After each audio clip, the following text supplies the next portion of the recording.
আমি তো ভাই মিডিয়া আসতেও চাই না, মিডিয়ায় কথাও বলতে চাই না। আমাকে এমন দিকে আপনারা ধাবিত করতেছেন যে মৃত্যুর দিকে। হয়তোবা অনেকবারই আত্মহত্যার চেষ্টা করেছি। আপনারা হয়তোবা একজন মানুষকে বিচার না করে, বিশ্লেষণ না করে তার সম্বন্ধে বিভিন্ন মন্তব্য কিংবা বিভিন্ন যে তাকে নিয়ে বিভিন্নভাবে ট্রোলিং এটা চালিয়ে যাচ্ছেন। এতে একজন মানুষের কি পরিণত করতে পারে এটা, এবং কি সে কীভাবে আছে, তার বাস্তব যে চিত্রটা কেমন, এটা না জেনে যদি আমি কি ট্রোলিং করি সবসময়, তাহলে মানুষ কীভাবে বেঁচে থাকে। আমি একজন অর্থনৈতিকভাবে খুব হতাশাগ্রস্ত মানুষ। আমি আমার মা বাবা প্লাস আমার 3 জন সবচেয়ে আমার কাছের মানুষ। আমার মা বাবা এবং আমার স্ত্রী আমাকে খুব ভালোবাসে। কিন্তু তারা যখন এই বুলিং এবং ঋণগ্রস্ততার কারণে, এবং তারা জানে আমার সত্য ঘটনাটা, তারা আজকে আমার সাথে ঠিকমতো কথা বলে না। হ্যাঁ, তারা আমার থেকে দূরে। কারণ তাদের তাদের তাদের যে আক্ষেপ সেটা হচ্ছে, তুমি কেন মিডিয়া আসবা, তোমার কেন মিডিয়ায় কথা বলতে হবে। কিন্তু আমি তো ভাই মিডিয়া আসতেও চাই না, মিডিয়ায় কথাও বলতে চাই না। কিন্তু বিভিন্ন প্রেক্ষাপটে দেখা যায় যে ওই আন্দোলনের সময় মিডিয়ায় ওনারা আমাকে নিতে চেয়েছিল। আমি কথা বলেছি আমাদের বাস্তব এবং আমাদের শিক্ষকদের জীবন নিয়ে, আমাদের শিক্ষকদের যে দুঃখ দুর্দশা এগুলো নিয়ে। কিন্তু এগুলোকে যেভাবে ট্রোলিং করা হয়েছে, এটা তারা নিতে পারেন নাই।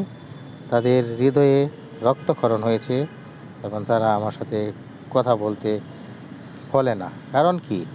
কারণ তারা জানে আমি একজন ঋণগ্রস্ততা মানুষ।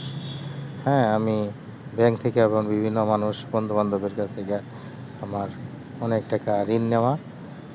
তাদেরকে আমি টাকা দিতে পারছি না। আমি দেখা যাচ্ছে যে লজ্জায়, হতাশায় আমি তাদের থেকে অনেক সময় তাদের ফোন ধরি না, কিংবা তাদের থেকে অনেকটা দূরে থাকতে চেষ্টা করি। কিন্তু এই যে আমার মনের মধ্যে সবসময় যে হতাশা এবং যে চিন্তাটা কাজ করে, আর তার পাশাপাশি আপনারা যে ট্রোলিং করতেছেন, আমার বাস্তব এবং আমার পারিবারিক জীবনটা আপনারা হয়তোবা নির্ণয় না করেই আপনারা নিজেদের মতো যেভাবে পারছেন ভিউ কামিয়ে নিচ্ছেন, যেভাবেই পারছেন আপনারা মজা নিচ্ছেন। কিন্তু একজন মানুষ যখন মৃত্যুর ধার প্রান্তে চলে যায়, যখন পরিবারের একজন মানুষ মৃত্যুবরণ করে, তখন সেই পরিবারের মানুষরাই জানে মৃত্যুটা কত কষ্টের এবং বেদনার। আমাকে এমন দিকে আপনারা ধাবিত করতেছেন যে মৃত্যুর দিকে।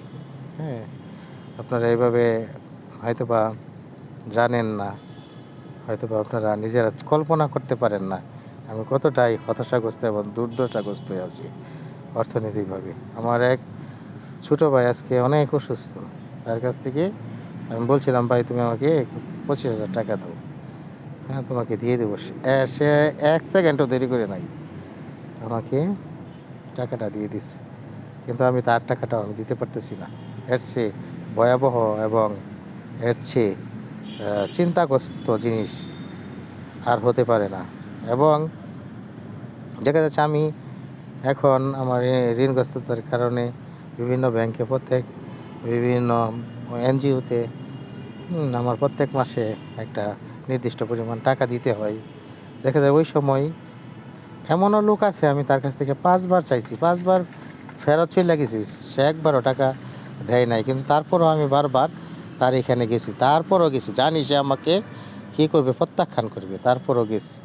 এই যে আমার এটা নিয়ে সার্বক্ষণিক চিন্তা এবং সার্বক্ষণিক এটা নিয়ে ভাবা আমাকে মৃত্যুর দিকেই নিয়ে যাচ্ছে। হয়তোবা অনেকবারই আত্মহত্যার চেষ্টা করেছি, কিন্তু তখন আমার হৃদয়ে আমার কানে একটি কথাই ভেসে আসে আমার সন্তানের, যে বাবা আমাকে আর বকা দিও না। এই যে আমার সন্তানের যে কথাটা, এমন আমার সন্তান, স্ত্রী এবং মা বাবার কথা বারবার মনে পড়ে যায়। আপনাদের কাছে আমার রিকোয়েস্ট, আপনারা আমি কিভাবে এই পথটা থেকে সরে আসতে পারি এবং আমি অর্থনৈতিকভাবে কীভাবে এই দুর্দশাগ্রস্ততা কাটিয়ে উঠতে পারি, আপনারা আমাকে পরামর্শ দিবেন। আপনারা আমাকে পরামর্শ দিবেন, আপনারা আমার সাথে থাকবেন। হয়তোবা আপনাদের দৃষ্টিতে ভুল, হ্যাঁ, অনেকের দৃষ্টিতে সঠিক, কিন্তু হয়তোবা আমার দৃষ্টিতেও যেটা সঠিক এটা আপনাদের দৃষ্টিতে ভুল হতে পারে। সবসময় তো মানুষ নিজের যে নিজের কাজ এটাকে সত্যভাবে মেনে নিলেও এর মধ্যে ভুল থাকে। যদি ভুল থেকে থাকে তাহলে আপনাদের কাছে আমি ক্ষমা প্রার্থী। কিন্তু আমার যে পারিবারিক আমার যে পারিবারিক যে একটা অশান্তি বিরাজ করতেছে, যেমন আমার স্ত্রী, উনি অনেক ভালো একজন মানুষ, সে আমাকে প্রচণ্ড ভালোবাসে, আমিও তাকে প্রচণ্ড ভালোবাসি। আমাদের ভালোবাসার বন্ধন এতটাই দৃঢ়, হ্যাঁ, যে হাজারো সহনীয়তার মধ্যে একজন আরেকজনকে ছেড়ে যাওয়ার মতো কোনো কল্পনাই করতে পারি না। তারপরও সে অভিমান করেছে। আর আমার বাবা, ওনার কথা না বললেই নয়, উনি আমাকে এতটুকু ভালোবাসে যা পৃথিবীর কোনো বাবা তার সন্তানকে বাসে না। এই বাবাকে আমি আজকে 1 বছর যাবৎ দেখি না। আমার কারণ শুধু ঋণগ্রস্ততার কারণে। মানে বাড়িতে যেতে পারেন না? ঋণগ্রস্ততার কারণে। কারণ আমি যারা আমাদের কাছে টাকা পায়, আমি যদি তাদের টাকা না দিতে পারি তাহলে তারা তো আমাকে বলবে যে ভাই টাকাটা দিয়ে দেন। এই যে লজ্জা এবং শরম, এই লজ্জার কারণে আমি বাড়িতে যাই না এবং আমার বাবা এবং মাকে দেখা হয় না। কিন্তু এই যে হৃদয়ের ভিতরে হাহাকার, হৃদয়ের ভিতরে যে হৃদয় কলিজা ফাটা যে আর্তনাদ, এটা আমি জানি, আমি বুঝতে পারি। যখন একজন সন্তান তার মা বাবাকে,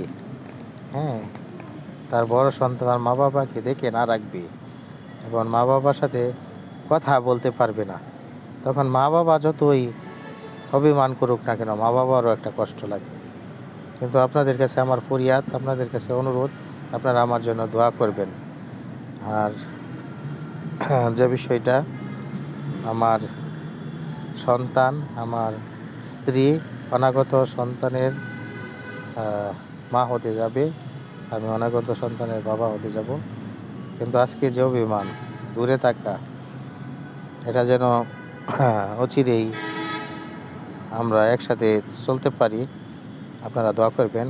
আর আমার অর্থনৈতিক মুক্তির জন্য আপনারা দোয়া এবং আপনাদের আশীর্বাদ কামনা করি।